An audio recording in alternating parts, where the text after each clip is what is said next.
The kerosene lamp wick crackled as a spark burst open, jolting Rue upright from her sewing machine. A dull ache shot from the nape of her neck to the crown of her head, and in her daze, she caught her reflection in the glass window. 2 braided pigtails, a floral-patterned dacron shirt. This was unmistakably how she looked at 25. Outside, the sound of a Jeep engine cutting off was followed by the thud of military boots on the bluestone pavement. Sending ripples through the water in the enamel mug, Rue lunged for the dresser and tore open the calendar. September 12, 1983. The date circled in red ink stung her eyes. It was the 7th day after her miscarriage, and the night before Fin Wang would ask for a divorce. With a clang, the metal door swung open. Fin Wang barged in, carrying the chill of the autumn night, his military epaulets still dusted with sand from the training ground.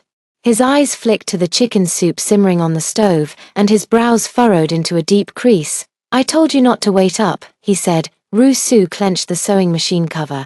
Just like in her past life, she had eagerly tended to the pot of soup simmering for 5 hours, only to be met with his curt words. How had she responded back then? "Oh," she had said, "drink it while it's hot." I added codonopsis. Slap. This time, Rue slammed the soup pot onto the concrete floor, splashing oily droplets onto Fin Wang's gleaming military boots. "If you don't like it, feed it to the dogs." Fin Wang paused as he unbuckled his belt, his dark eyes boring into her with an unsettling intensity. Rue stiffened her neck and glared back, only then noticing a freshly scabbed scar on his right cheek. Probably from training. In her past life, she would have pored over medical books all night searching for a remedy to fade it. Now, she wished she could rub salt into it. "Rue."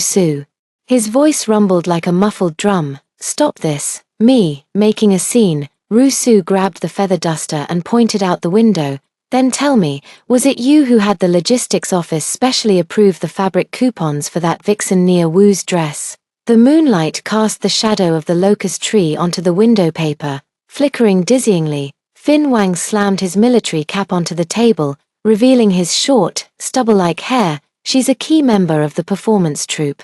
The costumes for the show, bullshit." Rue struck the sewing machine with the duster, startling the scraps of fabric draped over it. "Out of 20 people in the troupe, is she the only one who needs a fitted waist? Does she think she's going on stage or getting married?" Fin Wang's neck flushed crimson, his Adam's apple bobbing twice. Rue knew this was the prelude to his temper flaring. In the past, she would have shrunk back like a quail by now, but having already died once, what did she have to fear from him? Damn it all. "Tomorrow I'll go to the neighborhood office to get the divorce papers." Rue rummaged through the camphorwood chest for the household register, the rising dust stinging her eyes. "You marry your Nia Wu, I'll return to my tailor shop. We're even."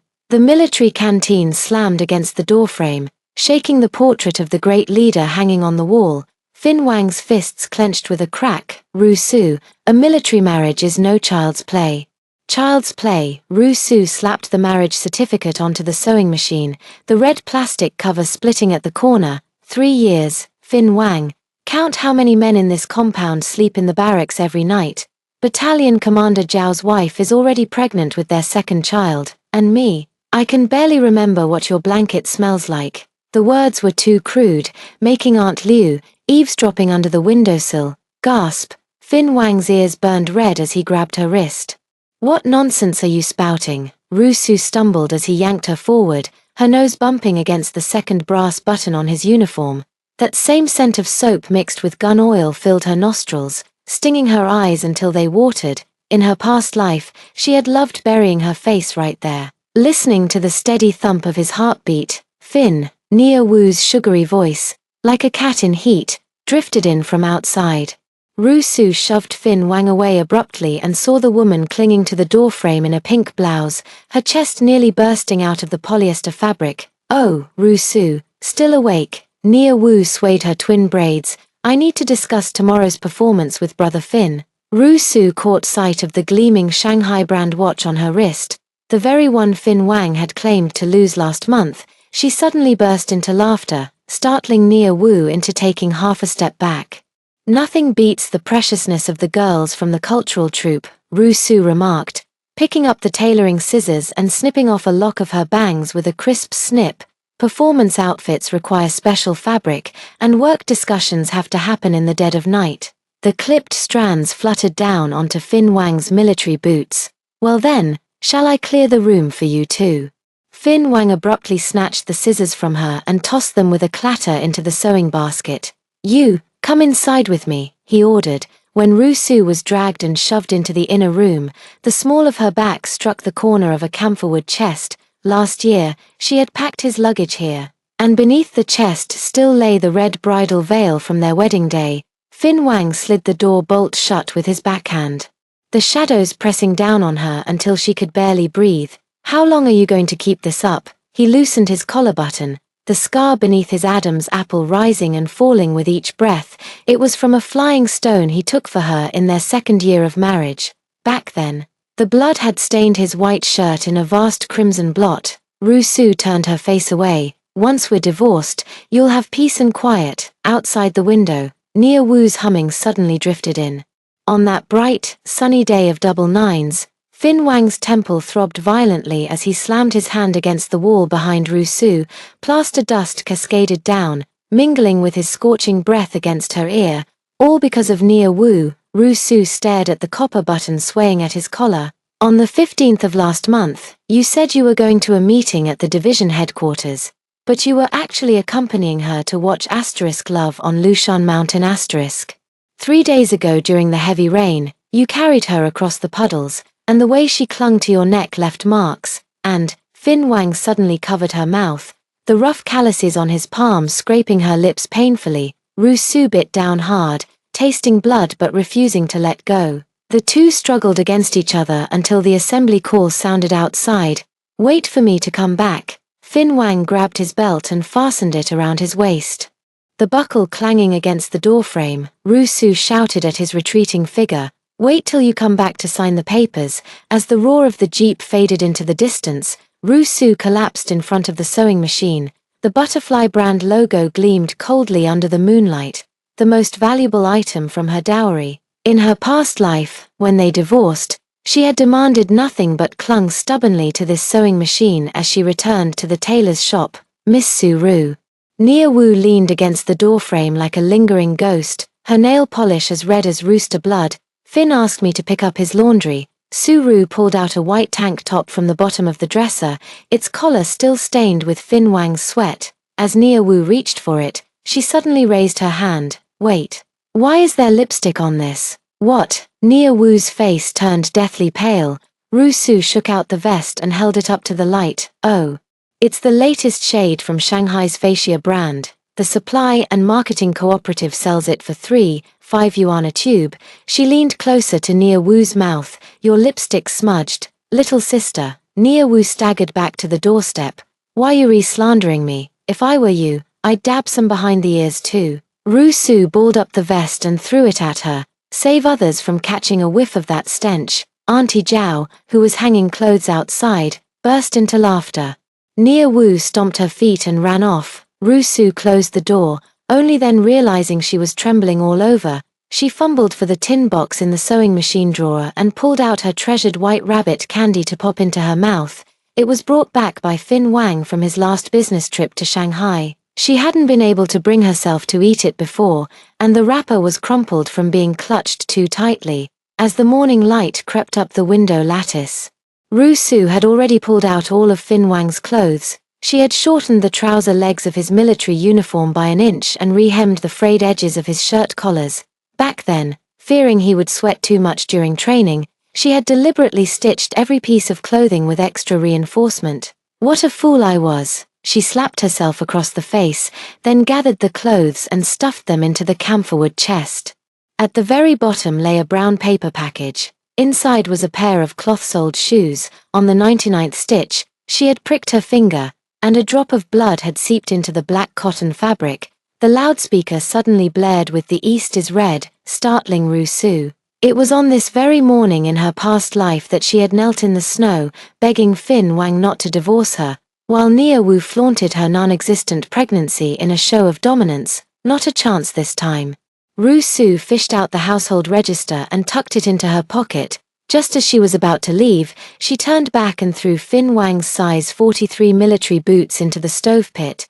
Director Lee from the neighborhood office was cracking sunflower seeds when Ru Su walked in, nearly choking on one. "Xiao Su, what are you? How do I get a divorce certificate?" Ru Su slammed the marriage certificate onto the chipped office desk. "Do I need a fingerprint or an official seal?" Director Lee's glasses slid down to the tip of his nose. "Does Fin know about this?" "Not yet, but he will soon." Before Ru Su could finish, a screeching brake sound came from outside.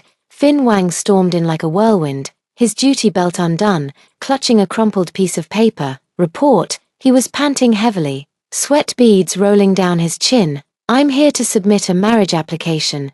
Director Lee's mouth gaped wide enough to fit an egg. "A divorce application, marriage application." Fin Wang pulled out a red velvet box from his pocket. "The wedding was rushed 3 years ago. I owe you a gold ring." Ru Su stared at the golden circle in the box and suddenly remembered the deformed lump of gold the crematorium staff had picked from her ashes in her past life. So he had remembered all along. Nia Wu's scream pierced through at that moment. "Fin, are you crazy? Didn't we agree to file the divorce papers today?" Fin Wang turned to shield Ru Su, his voice as cold as icicles in the dead of winter. "Comrade Nia Wu, please address me as Regimental Commander Wang." "But you said," "I said I would look after new comrades in the cultural troop." Fin Wang pulled out a transfer order from his document folder. "You'll report to the border company tomorrow. They're in greater need of cultural backbone personnel there." Ru Su's hand trembled as she clutched the gold ring.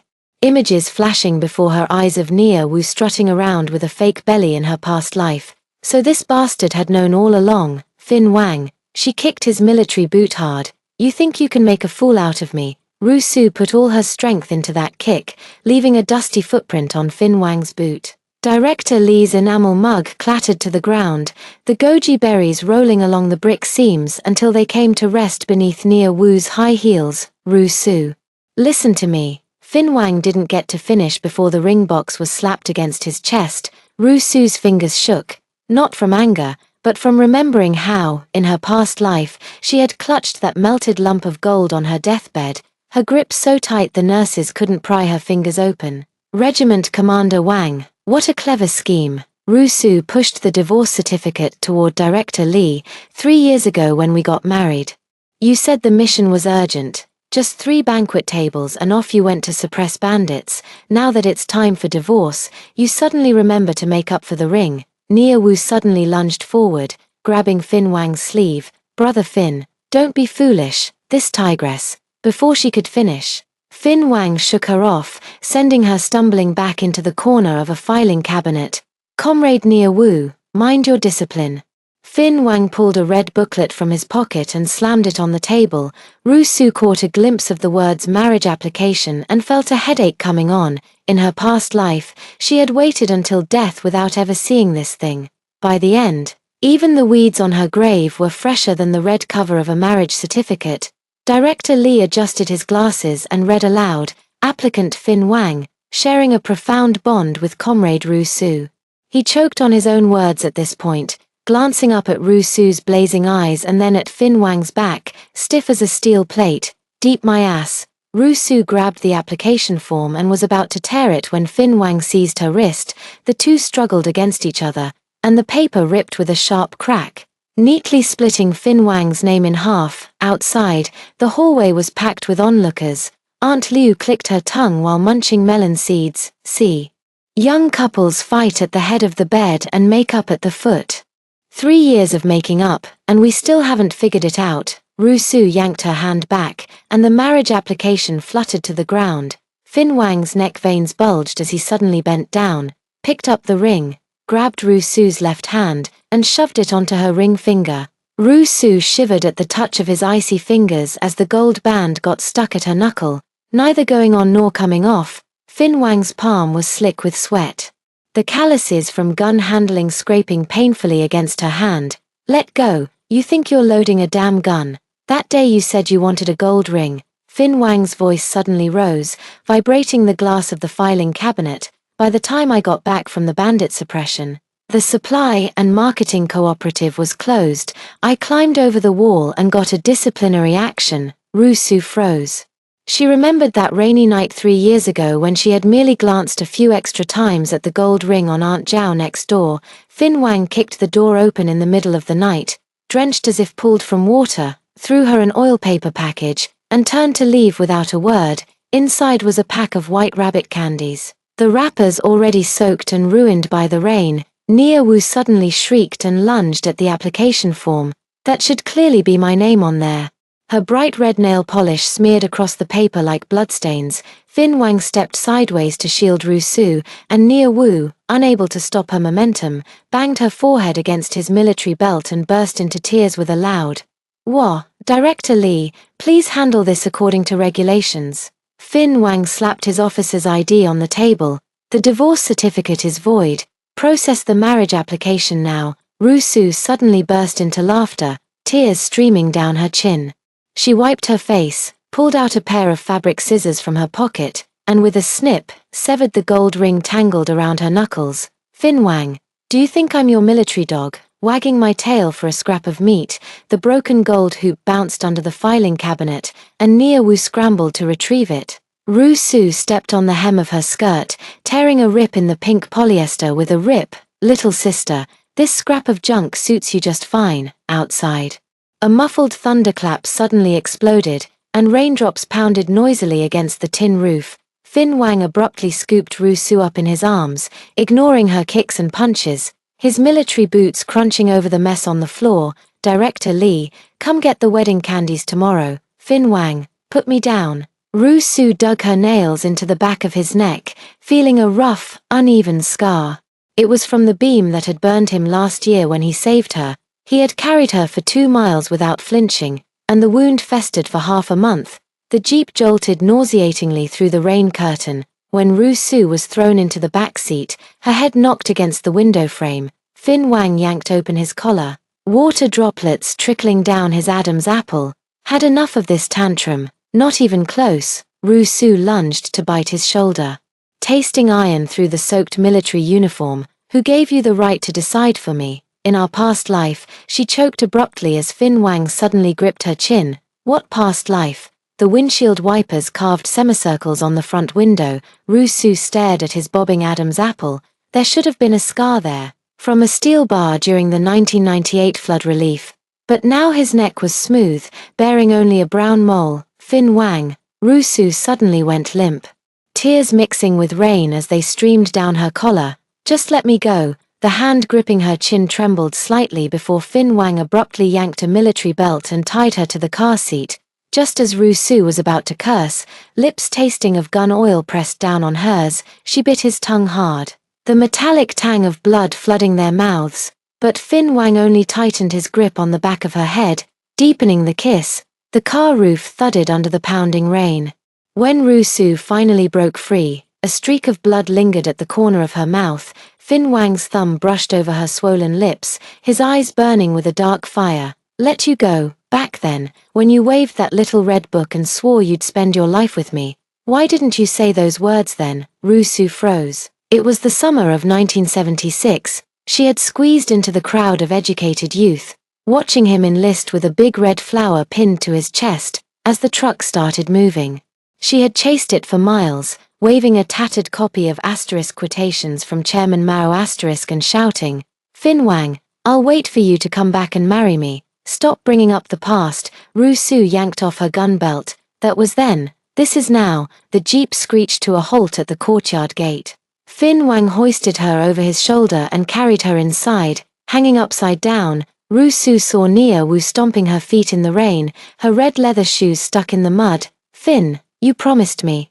"I promised your father I'd look after you." Fin Wang kicked open the door. "Now you're in the cultural troupe, you've got your city residency." "I kept my word." As Ru Su was tossed onto the military-issue quilt, it suddenly struck her that Nia Wu's father had once saved Fin Wang's life. Right up until her death in her previous life, she'd never figured out whether that bastard Fin had any real feelings for Nia Wu. Fin Wang turned on the desk lamp, the warm yellow light softening the water stains on his brow. Only then did Ru Su see the bloodshot veins in his eyes and the stubble on his chin speckled with traces of mud. "I've figured out the safflower in the chicken soup." He suddenly spoke, startling Rusu into gripping the bedsheet tightly. Nia Wu's uncle works at the herb station. He's been sending medicine to our house for half a year. Fin Wang pulled an oil paper packet from his pocket, unfolding it to reveal a few dried flower stamens. When you said you couldn't conceive last time, I knew something was off. Rusu stared at the safflower petals, her mind flashing back to the blinding white lights of the operating room. In her past life, she had clung to Fin Wang's sleeve until she lost consciousness, waiting for him to say, "Let's try for another one. I've written 17 divorce reports." Fin Wang suddenly squatted down, the knees of his military pants stained with dark watermarks. "Every time I was about to submit one, I'd remember you huddled by the stove, blowing on the fire." Rusu's throat tightened. In their past life, she had always loved squatting to tend the fire because Fin Wang said wood-fired meals tasted better. Once, a spark flew into her eye, and he spent half the night applying a cold towel to soothe it. A dull thunderclap exploded outside the window. Fin Wang reached out to touch her face, only to have his hand slapped away. "What's with the act now? Last month, you were watching a movie with Nia Wu. It was to track a spy." Fin Wang pulled open his shirt, revealing a bandage over his heart. There was enemy radio transmission in the screening of Love on Lushan Mountain. Her brother is a switchboard operator at the post office. Rusu stared at the yellow iodine stains seeping through the edges of the gauze, suddenly recalling the scent of blood when she washed his shirt last month. That day, he said it was just a training scrape, but now, carrying her across the river in that downpour, she saw a floating corpse upstream and fainted from fright. Fin Wang unwrapped the bandage, revealing a gruesome wound still stitched together. This cut was from debris underwater while retrieving the body. Rusu's fingertips turned cold. In her past life, she had assumed Fin Wang was growing increasingly disgusted with her, never realizing how many wounds he hid beneath his uniform. The most absurd part was Nia Wu, flaunting these incidents as battle achievements in front of her. She stole the watch. Fin Wang took out a metal box from the drawer. Inside lay Rusu's missing comb from last month, a hair tie, and that Shanghai watch. "I was planning to gather enough evidence before dealing with it all at once." Rusu picked up the comb. The side with the missing teeth still bore the engraved word Ru. It was a keepsake left by her mother, something she had searched for in vain until her death in her past life. Turns out this bastard had been keeping it all along. "Why didn't you say anything sooner?" Rusu's throat felt as if stuffed with cotton. Fin Wang rewrapped the bandage, shadows falling across the bridge of his nose. "I was afraid you'd get dragged into it." He suddenly coughed, dark red streaks seeping through his fingers. "Cough, the doctor said this injury, I've got 5 years at most." The comb in Rusu's hand clattered to the floor. In her past life, Fin Wang had passed away in 1988 due to a recurrence of old injuries. At the memorial service, Nia Wu had even worn mourning attire, so that was why. "Bullshit." She suddenly lunged forward, grabbing his shirt. "Are the military hospitals just for show? What happened to the medicine they prescribed you last time?" Fin Wang let her tug at him, a faint smile playing at the corners of his lips. "Rusu. Stop calling my name like that." Rusu's fingers brushed against the prominent vertebrae on his back. He had grown even thinner than last year. No wonder his military uniform hadn't needed alterations around the waist lately. She had thought it was just Nia Wu's excellent tailoring skills. "Back then you said you'd give me a daughter," Fin Wang suddenly said. "With your eyes and my temper." Rusu's hand froze. In their past life, the aborted child had been a fully formed boy. She had secretly buried him under a pine tree behind the military base, visiting every Qingming festival under the pretense of gathering wild vegetables just to weep. Fin Wang pulled out a pair of tiger-head shoes from under the pillow, the stitching crooked and uneven. "Clearly a man's handiwork. I tried learning how to make these. For when you're ready." Rusu snatched the shoes and hurled them at his face. "Ready my foot." The cloth shoes fell to the ground, revealing the characters, "Peace," embroidered inside, the gold thread already frayed. Fin Wang suddenly collapsed into her arms, his forehead frighteningly hot. Rusu felt the cold sweat on the back of his neck and only then remembered that this man had been running around in the rain for half the night with a fever. "The medicine, in the drawer." Fin Wang's breathy whisper brushed against her collarbone, sending a tingling sensation through her chest.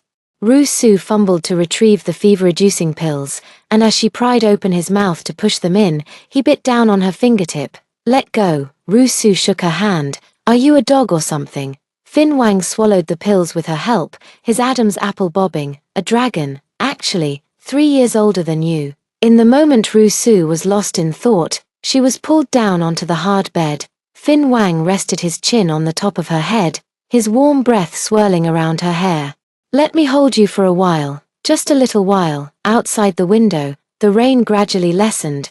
Su stared at the swaying shadow of the military cap on the wall. In her past life, she had often thought how impressive it would be if this cap could be worn by her son, as she dwelled on the thought. Her tears soaked through the gauze on his chest. Fin Wang was burning with fever, yet the knuckles gripping Su's clothes were pale. Su wrung out a cold towel and placed it on his forehead. Under the dim glow of the desk lamp, his usually sharp brows softened, revealing a hint of youthful innocence. Water, he groaned hoarsely, his Adam's apple straining beneath the bandages. Su pressed the military canteen to his lips, but Fin Wang suddenly grabbed her wrist. Don't go, let go. Su struggled, catching sight of the crescent-shaped scar below his collarbone, the one she had bitten when she was 18, back then. Fin Wang had returned from the army on leave, and she had been hiding behind the old locust tree at the village entrance, secretly watching, only to be caught red-handed by him. Are you a dog or what? The younger Fin Wang grimaced in pain, his camouflage vest stained red with blood. Su crushed herbs and pressed them onto his wound. Who told you to suddenly pop out like that? Memories surged up, mingled with the damp scent of rain, as Su pried his fingers open. Fin Wang suddenly flipped over, pinning her down, his scorching breath hot against her neck. That year, you said, you'd give me 5 kids. Are you delirious from fever? Su kicked his shin but felt the uneven scars beneath her touch. They were from the steel rebar that had slashed him during the landslide the year before, when he had carried an injured young soldier 10 miles down the mountain road. Fin Wang suddenly groaned, cold sweat trickling down the bridge of his nose. Su felt the blood seeping through the gauze on his back and, recalling the bandaging technique taught by Dr. Liu from the clinic, she inexplicably lifted his shirt. Crisscrossing scars sprawled across his wheat-colored skin, the newest one stitched haphazardly like centipede legs. Su's fingers trembled slightly as she dabbed ointment onto the wound, only to have her fingertips suddenly seized. Back then, you were just like this, Fin Wang murmured with his eyes closed. Applying frostbite ointment for me in the recruit camp. Su's hand jerked, smearing ointment onto the bedsheet. It was the winter of 1979 when she braved heavy snow to deliver cotton-padded coats to the recruits and saw the raw, cracked wounds on Fin Wang's hands. The young nurse found them too dirty to touch, so she snatched the ointment and applied it herself. Only to be teased by his comrades as the little wife coming to visit. Stop flattering yourself. Su yanked the gauze and wrapped it tightly around him. If it had been any random person back then, I would've. Before she could finish, Fin Wang suddenly burst into laughter, causing his wound to ooze blood droplets. What you smeared on Jiao Dahu was chili oil. Su froze. That unruly soldier who used to fight her for the frostbite ointment had been avoiding her ever since. So that was why, she couldn't help but burst into laughter, tears streaming down onto his back as she laughed. By the time dawn light crept over the window lattice, Fin Wang's fever had subsided somewhat. Su tiptoed to the kitchen to cook porridge, but when she lifted the lid of the clay pot, she froze, soaked wood ear mushrooms torn into small pieces. Cured meat diced and fried to a fragrant crisp, all ingredients for treating blood loss. Damn it, she stirred the bubbling porridge, suddenly recalling how in her past life, whenever she fell ill, there would always be appropriate food placed by her bedside. She had thought it was Aunt Zhao's kindness, but now she realized. 3 months of secretly learning, and at least I didn't waste anything. Fin Wang leaned against the doorframe, his military uniform hanging loosely. The morning light cast a golden halo around him, making him seem like the handsome young man who once wore a big red flower. Su scooped a spoonful of porridge and blew on it, learned it in the mess squad, taught by old Ju's wife from the mess squad. Fin Wang took the bowl, his fingers brushing over the chipped rim. She said you often get stomachaches in winter. Rusu stared at the gap, which was made last year when Fin Wang lost his temper and smashed something. At the time, she had crouched to pick up the broken pieces when he yelled, "Don't cut your hands," only for her palm to end up with a gash. Nia Wu's uncle was arrested, Fin Wang suddenly said. The herbal station found 20 pounds of safflower, and he confessed everything. The porcelain spoon clinked against the rim of the bowl, and Rusu recalled the blinding white of the surgical lights. In her past life, she had lain on the delivery bed waiting for a signature that never came. As the nurse said, Regimental Commander Wang was in an important meeting. Turns out, the meeting that day was about making arrests. I tore up the divorce papers. Fin Wang pulled a red cloth bundle from his pocket and unfolded it to reveal the broken half of a gold ring, its fractured ends bound with red thread. Should we have it remade, or, dingling? The door curtain was suddenly pushed aside as Nia Wu burst in, her makeup smeared from crying. "Brother Fin.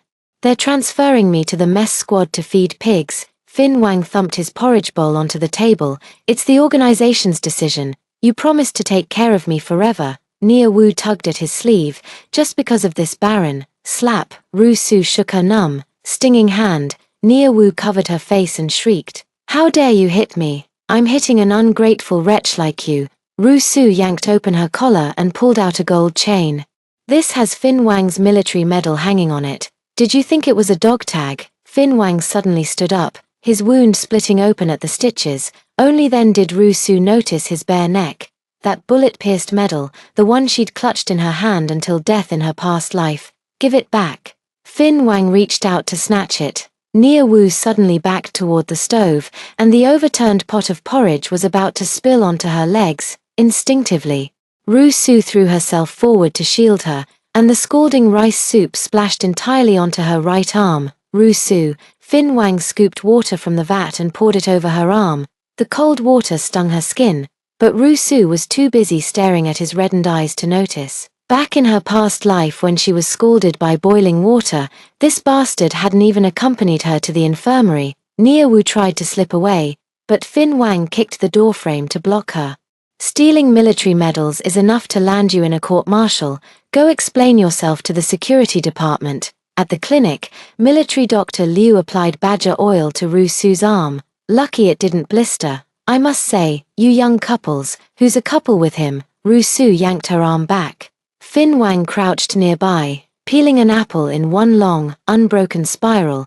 "Back when I got bitten by a snake during field training, you did the same thing. I'll sew your mouth shut if you bring up the past again." Rusu snatched the apple and took a bite, sweet juice trickling down the corner of her lips. Fin Wang suddenly leaned in to lick the juice off, startling the military medic Liu so badly he dropped his tweezers. "Fin Wang, you..."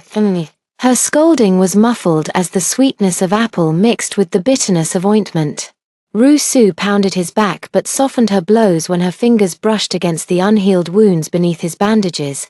As the setting sun stretched their shadows long, Fin Wang carried her home on his back. Rusu rested against his sweat-dampened shirt, breathing in the familiar scent of soapberries. "When you came back from the bandit suppression back then, you carried me like this too. You were light as a kitten back then." Fin Wang adjusted his grip on her. "Now you're quite a handful. If it's too heavy, just put me down." Rusu pinched his ear, catching sight of the suppressed smiles on the faces of the mess hall soldiers, then suddenly buried her burning face into the nape of his neck.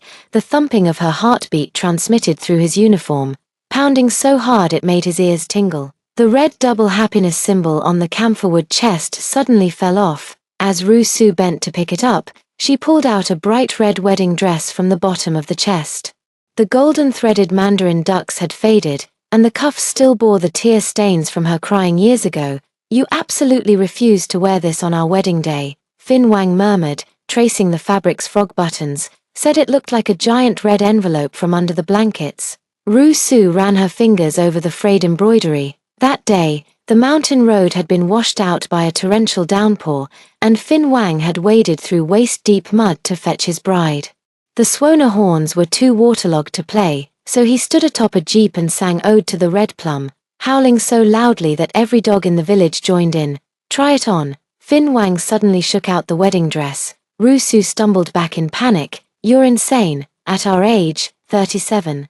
Fin Wang unbuttoned her blouse, a full decade younger than in my dreams. The rustling fabric startled sparrows outside the window, as Ru Su was enveloped in crimson brocade. She heard the laughter vibrating through Fin Wang's chest. Still fits you perfectly. The reflection showed flushed cheeks, and Ru Su seemed to glimpse her 18-year-old self in the mirror. Fin Wang embraced her from behind, resting his chin atop her head. That year you promised to wear this for our golden anniversary. Cut the nonsense. Ru Su stomped on his foot. You said soldiers don't go for this sort of thing. Times have changed. Fin Wang pulled out a gold bracelet and slipped it onto her wrist, looted from the bandits' hideout. Hid one before turning in the rest. Ru Su stared at the bullet mark inside the bracelet, suddenly recalling what the crematorium worker had said in her past life. This family member was clutching something in their hand.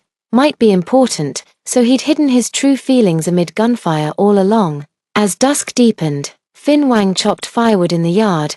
Ru Su folded the altered military uniform into the camphorwood chest, with that bright red wedding dress pressed beneath it. The radio was playing Tien Mi, and she hummed along for a few lines before suddenly being pulled into an embrace that smelled of firewood. We're taking wedding photos tomorrow. Fin Wang nuzzled the tip of his nose against her earlobe. The Civil Affairs Bureau just got a new seagull camera. No. Ru Su elbowed him in the ribs. Our divorce papers haven't even cooled off yet. Then warm me up first. Fin Wang pressed her hand against his chest, where the scar pulsed with his heartbeat. Warm me for a lifetime. The cicadas screeched through the scorching July heat. Ru Su's foot slipped on the sewing machine pedal, and the needle snapped into her index finger with a sharp click. A bead of blood seeped into the Dacron fabric, blooming like a crimson plum blossom. She stared blankly at the military uniform drying outside the window. It should have been collected today, yet it had been swaying on the clothesline for 3 days. Xiao Su. Aunt Liu's booming voice crashed through the screen window. Your Fin is at the training ground with that new girl from the cultural troupe. Oh, just go see for yourself. Ru Su's blood-stained fingertips smeared onto the sewing machine cover, eerily reminiscent of the handprint pressed on her marriage certificate years ago. The rhythmic click-clack of the Butterfly brand sewing machine abruptly stopped as she grabbed a clothes-drying pole and sprinted toward the training field. The rubber soles of her shoes nearly melting from the scorching heat. Through the wire fence, she saw Fin Wang supporting a girl in an apple-green dress. The girl swayed toward him as if with a sprained ankle, her wavy chestnut hair brushing against his arm, while sunlight twisted their shadows into an inseparable braid. Attention! Fin Wang suddenly barked. The girl staggered but steadied herself, just as Ru Su began to exhale in relief. She watched him pull a square handkerchief from his trouser pocket, pale blue checkered, sewn from leftover curtain fabric by her own hands. Captain Wang is so considerate. The girl's voice was sickly sweet, her crimson-lacquered fingers tracing his palm. For tomorrow's performance, you must sit in the front row. Ru Su's clothes hanger clattered to the ground. Fin Wang turned at the sound, but the girl promptly looped her arm through his. And who might this elder sister be? Fin Wang shook her off, his military boots crunching over gravel. My wife. Oh, so this is Sister Ru Su. The girl swept her bangs aside, revealing a teardrop mole at the corner of her eye. Nia's always talking about you. Says your uniform alterations fit better than the logistics department's. Ru Su stared at the red string around her neck. Dangling from it was a brass bullet casing, identical to the one Fin Wang treasured in her past life. She had to pry open his stiff fingers at the crematorium to retrieve that bullet, dug out from his heart. Tonight, we're having dumplings. Ru Su bent down to pick up the clothes-drying pole, stuffed with chives. Fin Wang reached out to steady her, but she sidestepped his touch. The girl suddenly exclaimed, "Oh, Commander Wang, there's a loose thread on your cuff." She pressed close, fingers brushing his wrist, her bright red nail polish glaring painfully in the sunlight. A sour taste exploded in Ru Su's chest as she yanked Fin Wang's arm. Let's go home. Her nails dug into the old scar in the crook of his elbow, a mark left when he took a hoe blow meant for her.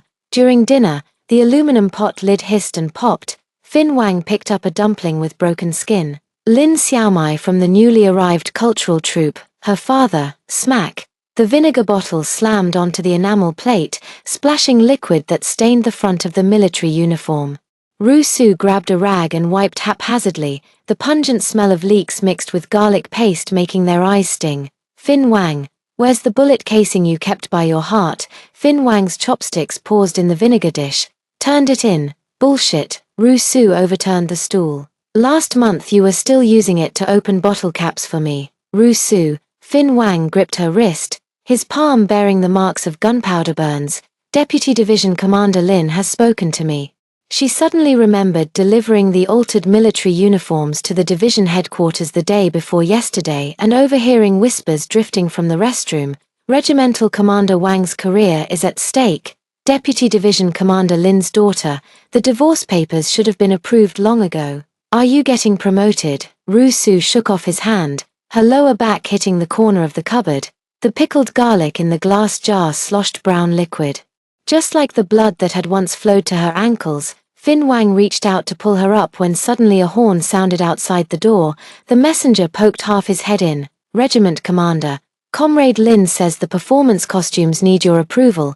Rusu grabbed a rolling pin and swung it at the jeep's tire. Approval my ass. The screech of scraping paint startled the cicadas from the poplar trees. Fin Wang wrapped his arms around her waist from behind, his hot breath against her sweaty nape. Stop it, it's a mission. Does the mission require hugging? Does the mission require giving love tokens? Rusu scratched his chin with her free hand, leaving 3 bloody marks. Fin Wang, you told Nia Wu it was a mission too. The words hung in the air, leaving both stunned. Fin Wang loosened his grip, and Rusu seized the chance to break free, only to see Lin Xiaomai emerge from the jeep's backseat.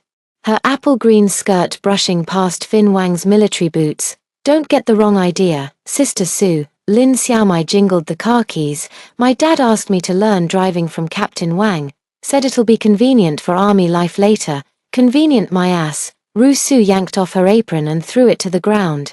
I've had enough of this damn military housing. A tin box slipped from the apron pocket, scattering tiger head shoes, a gold bracelet, and half a ring clattering across the floor. Fin Wang bent down to pick them up, but Lin Xiaomei's high heel stepped on the gold bracelet. Captain Wang, we should go. Rusu grabbed Lin Xiaomei's curly hair and slammed her against the wall. Looking just like when she used to beat up chicken thieves, Fin Wang wrapped his arms around her waist and lifted her off the ground. Her legs flailed wildly, sending a rubber shoe flying up to the roof beam and stirring up a cloud of years-old dust. You're protecting her. Rusu turned her head and bit his arm. Fin Wang, have you no conscience? That year when you were shot and unconscious, who was it who stayed awake for 3 days and nights without sleep? Fin Wang pressed her onto the 8 Immortals table, his eyes bloodshot. Who chewed ginseng slices and passed them into my mouth? Rusu, I've carved all of this into my bones. Lin Xiaomei's sobs were as faint as a mosquito's hum, but Rusu was fixated on the faint red cord peeking from Fin Wang's collar, where the bullet casing pendant should have been, now empty. Suddenly, her strength drained away, her nails digging into the growth rings in the table's crevice. Let's get a divorce. I'll make room for Miss Lin. Fin Wang's pupils contracted sharply. He grabbed the car keys and hurled them toward the door. As Lin Xiaomei's shrieks mixed with the roar of the jeep's engine fading into the distance, he gripped Rusu's chin, forcing her to look up. Say that again. I said let go. Fin Wang's kiss came down with a metallic taste of blood, and even as Rusu bit his tongue until it bled, he refused to release her. The teacup on the 8 Immortals table rolled to the floor and shattered into pieces, eerily reminiscent of the pair of enamel mugs used for the wedding toast on their first night. In the struggle, they knocked over the 5-drawer cabinet, and a yellowed medical report fluttered out from a drawer. Rusu caught sight of the words habitual miscarriage and suddenly tore at him like a madwoman.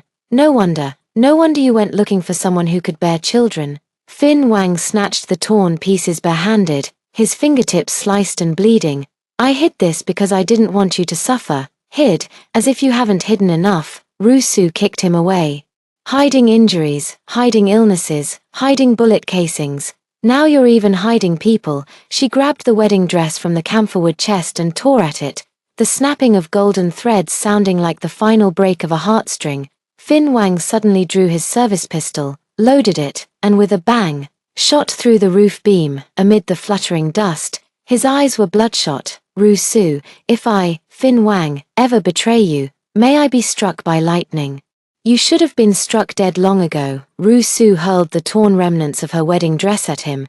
That year when the flood came, you said you were going to help with disaster relief, but you ended up at Nia Wu's place. Her father entrusted her to me on his deathbed. The house collapsed, and I went to save people. Fin Wang tore open his shirt, revealing a scar on his chest as hideous as a centipede. This wound was from the roof beam. Do you want to count how many ribs I broke? Ru-Su stared blankly at the scar. In her past life, when she changed his burial clothes, this wound had already festered and bred maggots. She had cleaned it bit by bit with cotton swabs, swallowing both the maggots and her tears in the end. Lin Xiaomei's shrill voice suddenly blared from the loudspeaker. Next, we invite Regimental Commander Fin Wang and Comrade Lin Xiaomei to perform a duet of the moon on the 15th. Fin Wang's face instantly paled.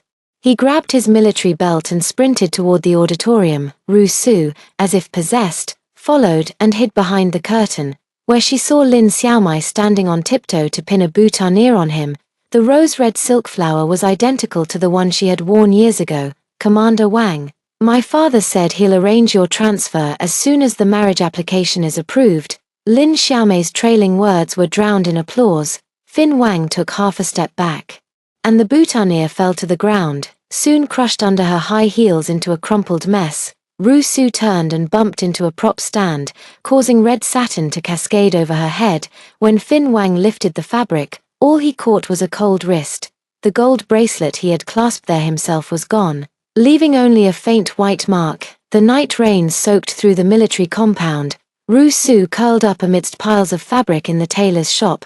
The sewing machine from her dowry had rusted, its pedal creaking like the mournful cry of an old crow.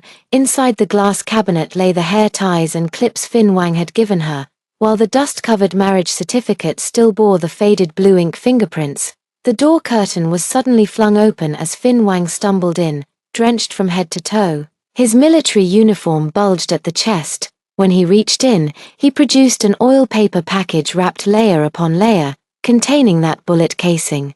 Deputy Division Commander Lin offered a transfer order in exchange for this, but I refused. His lips were purple from the cold. Ru-Su, if I can protect this bullet casing, I can protect you. Ru-Su traced the dent on the bullet casing, left when it had lodged in her shoulder blade years ago. Suddenly, she remembered the delirious words Fin Wang had muttered while unconscious. Ru, don't look, it's scary. Amidst the sound of rain, chaotic footsteps mixed in. Lin Xiaomei shone a flashlight inside. Fin Wang, how dare you hide military secrets here? A bullet casing rolled to the ground, and Fin Wang stomped on it. This is my life. He grabbed Ru-Su's hand and pressed it against his chest. If you want my life, here it is. But if you want the bullet casing, the sharp click of a gun being cocked pierced through the rain. Ask it first if it agrees.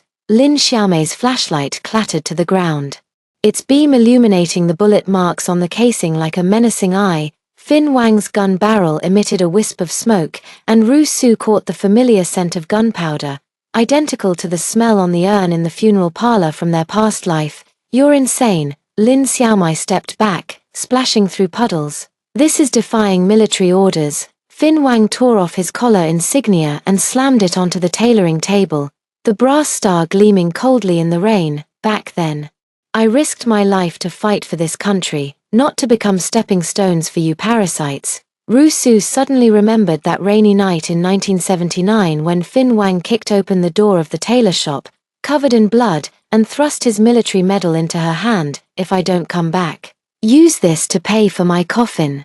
His eyes burned with the same fire then, fierce enough to boil the pouring rain. When Deputy Division Commander Lin stormed in with his guard platoon, Fin Wang was kneeling on the ground, wiping bullet casings. Ru-Su pressed the tip of her scissors against her neck, blood trickling down her collarbone. If anyone dares touch him, I'll die right here. Ridiculous. Deputy Division Commander Lin's face flickered in the lightning. Fin, for a woman who can't even bear a child. Bang. The bullet whizzed past Deputy Division Commander Lin's ear, shattering the portrait of the great man on the wall. Fin Wang's one-handed magazine reload was fluid, reminiscent of his championship-winning performance in the martial arts competition years ago. Say that again, and the next bullet goes here. He tapped the barrel against his own temple. Ru Su's scissors clattered to the floor. She finally saw the bloodstains spreading across Fin Wang's back. Like a blooming red plum blossom, this fool was pushing himself despite his wound reopening. Everyone, get out. Fin Wang suddenly staggered to his feet. I need to have a private word with my wife. Lin Xiaomai wanted to say more, but her father dragged her away by the arm. Ru Su heard the sound of the jeep's engine fading into the thunder, then turned to see Fin Wang loading bullets into the sewing machine. Before she could finish, Fin Wang collapsed into a pile of fabric. Ru Su rushed over and tore at his clothes. The stench of festering wounds made her head throb. The injury had been infected for at least 3 days. The clinic had run out of patient gowns, so Ru Su cut up her wedding dress for bandages. Fin Wang, delirious with fever, gripped her wrist and muttered, "Don't be afraid, Ru. I cleared all the landmines." It was the spring of 1981 when she stepped on an anti-personnel mine while visiting the front lines with a morale-boosting troop. Fin Wang spent 2 hours lying on the ground defusing it, his sweat dripping into the dirt and leaving tiny craters. Later, he used that moment as his marriage proposal. "I traded my life for this wife. No one, not even the heavens, can take her from me, bastard." Ru Su wrung out the wet towel, tears falling onto his scorching chest. "Addicted to playing the hero, aren't you?" The night rain drummed against the tin roof as Ru Su pulled out the metal box he had hidden deep in the dresser. Beneath the bullet casings lay a yellowed medical record, the latest page reading, shrapnel displacement, amputation recommended. The date was last Wednesday, the very day he'd said he was going to a meeting at the division headquarters. Liar. Ru Su slapped the medical record against his face. "I'd have accepted you even as a cripple. Who gave you the right to decide for me?" Fin Wang's eyelashes fluttered, a faint smile appearing on his fever-flushed face. "Back then, you said you wanted to marry a man who stood tall and unyielding." "Bullshit. I said I'd marry a living man." Ru Su yanked up his pant leg, revealing a hideous scar snaking down his calf. In her past life, when she'd dressed his corpse, that leg had been nothing but bone. Yet now it could still carry her for miles. At the crack of dawn, Fin Wang suddenly began convulsing. Ru Su dug out the silver bracelet she'd kept hidden at the bottom of her chest and ran toward town, her mother's dowry. Something she hadn't even pawned during the famine years. A pudgy hand reached out from behind the pawnshop's iron bars. "Military family goods. You'll need documentation." "Documentation my ass." Ru Su grabbed an inkstone and hurled it. "This is life-saving money." The old street erupted with the piercing sound of an alarm as Ru Su clutched 50 yuan and sprinted. The wind sliced into her lungs like a knife, reminding her of the year she chased after the recruit truck. When Fin Wang's thrown canteen left a bruise on her forehead, the clinic hallway was packed with armed soldiers, and Deputy Division Commander Lin blocked the operating room door. "Comrade Su, if you sign the divorce papers now, there's still time to sign your ancestors." Ru Su flung the cash in his face. "This is my body's selling price. Is it enough to buy one of his legs?" A nurse rushed over holding a blood plasma bag. "The patient needs a transfusion." Ru Su rolled up her sleeves, revealing the bluish veins. "Take mine. Back when we were fighting bandits, he took a bullet for me. It's time to repay that debt." The moment the needle pierced her skin, memories flooded back like a torrent. On their wedding night, Fin Wang washed her feet, saying a wife with calloused soles would bring her husband good fortune. When she miscarried, he knelt outside the operating room, his military uniform torn to shreds by her nails, and every morning before a mission, he would always hide the tenderest fried egg beneath the rice porridge in her bowl. Blood pressure stabilized. The nurse's cheer snapped her back to reality. Ru Su leaned against the wall as she shuffled to the observation room, where she saw Fin Wang through the glass, his body riddled with tubes. The green light of the EKG flickered like the beat she used to keep during the cultural troops' performances. Lin Xiaomai appeared out of nowhere, her apple-green skirt stained with blood. "My dad said, shut the hell up." Ru Su yanked her hair and slammed her head against the wall. "If you dare touch my man again, I'll pluck every single strand of your hair to knit a sweater." Fin Wang woke up at dusk 3 days later. Ru Su was wiping his body with a towel when he grabbed her wrist as it brushed over the scar on his chest. "Wife? Who's your wife?" Ru Su shook off his hand. "I've already signed the divorce papers." Fin Wang pulled out a tin box from under his pillow. a bullet casing wrapped in blood-stained bandages inside.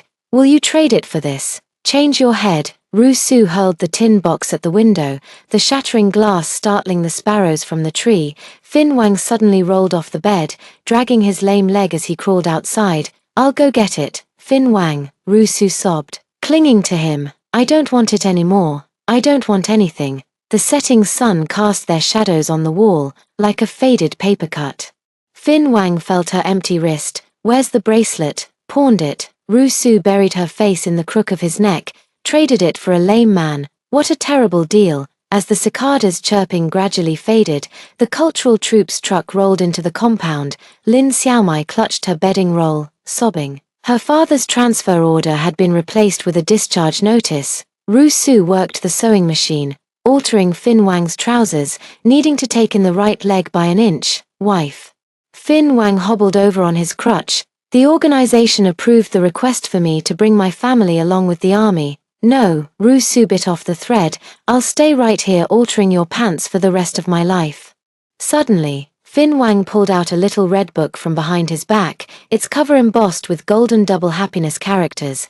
Then let's get our marriage certificates sorted first. Rusu noticed the certificate's issuance date was today, the ink still fresh. Fin Wang, you pulled strings again, through the front door. Fin Wang pointed to his chest.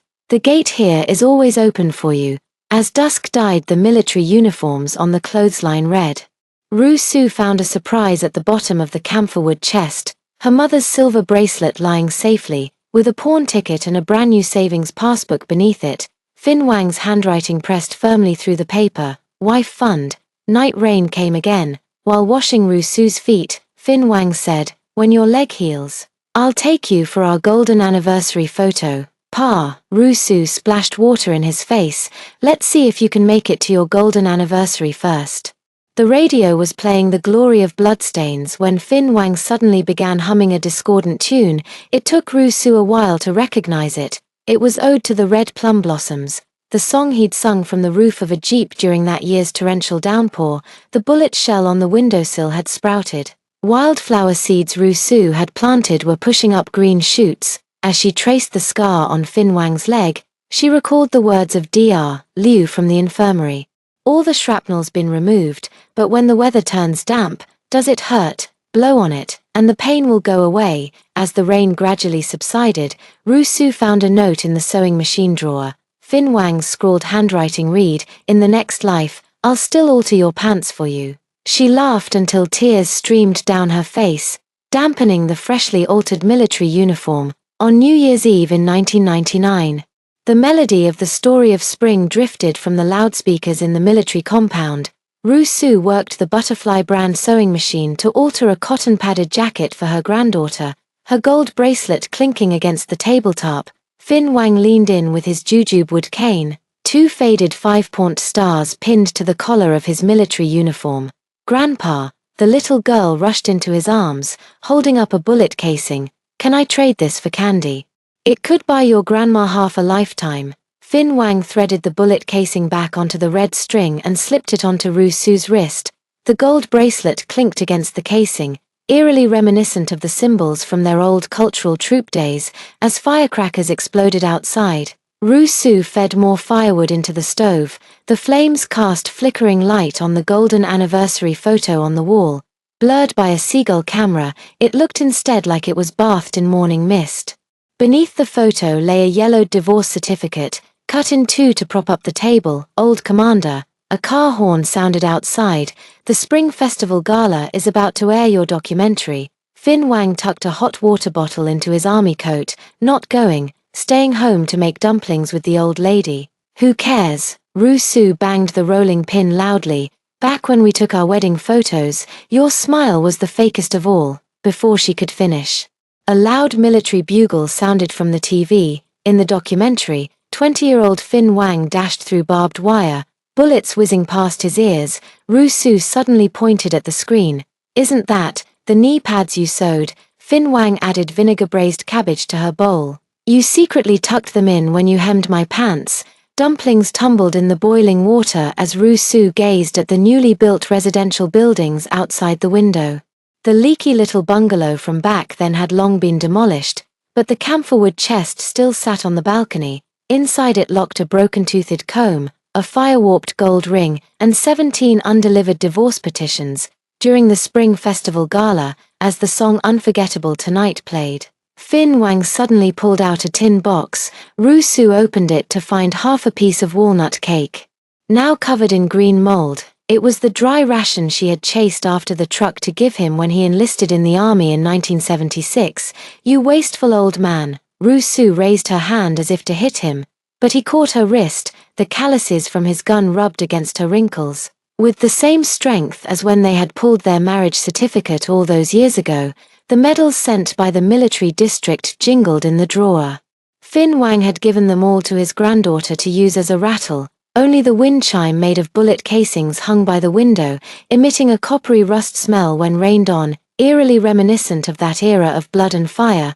On the 15th day of the first lunar month, snow fell against the lanterns as Fin Wang lay on the white sheets of the military hospital. The waves on the ECG monitor grew flatter and flatter. Ru Su pressed her ear to his chest and whispered, "Didn't you promise to alter my pants for the rest of your life? Next life?" Fin Wang twirled a strand of her hair around his finger.